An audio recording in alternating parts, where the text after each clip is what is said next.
یمنی مجاہدین کے اماراتی شہر ابو ظہبی پر حملے کے بعد سعودی اتحاد نے یمن پر وحشیانہ بمباری کا سلسلہ جاری رکھا ہوا ہے۔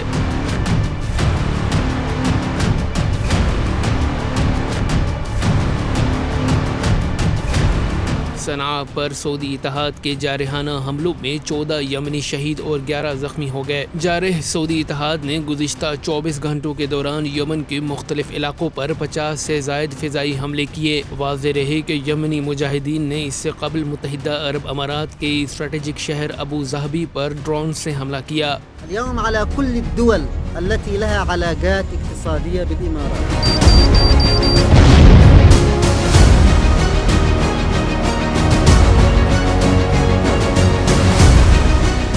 اور تنبیہ کی کہ اگر سعودی اتحاد نے یمن پر جارحیت کو ختم نہ کیا تو ایسے حملے ہوتے رہیں گے۔ سعودی اتحاد بمباری اور بحران سے یمنی قوم کے حوصلے پست نہیں کر پایا اور اب یمنی افواج کی جوابی کارروائیوں سے خائف ہے، جس سے بچنے کے لیے جارحیت انجام دے رہا ہے۔